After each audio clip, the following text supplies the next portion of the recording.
अब कितने साल से काम करते हैं? 15-20 साल से। কলকাতার হাতে টানা রিক্সার ইতিহাস অত্যন্ত সমৃদ্ধ এবং প্রাচীন। 1900 সালের প্রথম দিকে হাতে টানা রিক্সা কলকাতায় প্রবর্তিত হয়। প্রধানত চীন অভিবাসীদের দ্বারা এই পরিবহন প্রথম কলকাতায় আসে। ধারণা করা হয় এই রিক্সা উৎপত্তি হয় প্রথম জাপানে এবং সেখান থেকে এটি চীন, সিঙ্গাপুর এবং ভারতের অন্যান্য দেশে ছড়িয়ে পড়ে।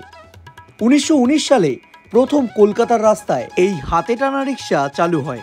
শুরুতে এটি প্রধানত ধনী ব্যক্তিদের দ্বারা ব্যবহৃত হতো। এরপর ধীরে ধীরে মধ্যবিত্ত শ্রেণীতে এটি ব্যবহার শুরু হয়। এই হাতে টানা রিক্সার পেশায় মূলত নিম্ন শ্রেণীর মানুষেরাই গ্রহণ করতেন। কলকাতায় এই রিক্সা চালু হওয়ায় অনেক দরিদ্র মানুষের জীবিকা নির্বাহের সুযোগ হয়েছিল।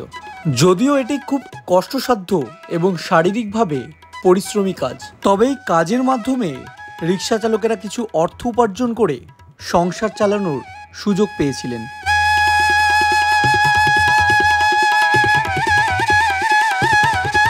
कितने रुपए आ जाता है दिन में?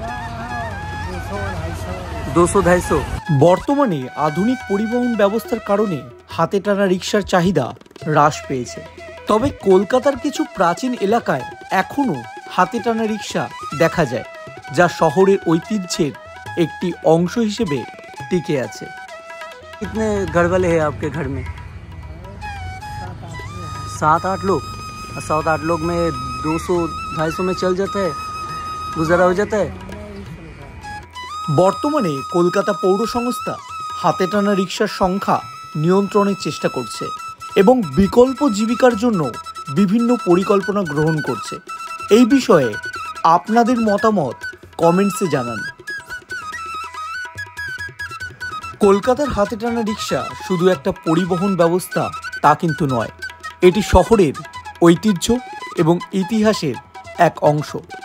সময়ের সঙ্গে সঙ্গে এর গুরুত্ব কমে গেলেও এটি এখনও শহরের স্মৃতিচিত্র হিসেবে বিবেচিত হয়। ভিডিওটা কেমন লাগলো কমেন্টসে অবশ্যই জানান। এরকম ভিডিও আরও দেখতে চাইলে চ্যানেলটি সাবস্ক্রাইব করে ভবঘুরে চ্যানেলের পাশে থাকুন।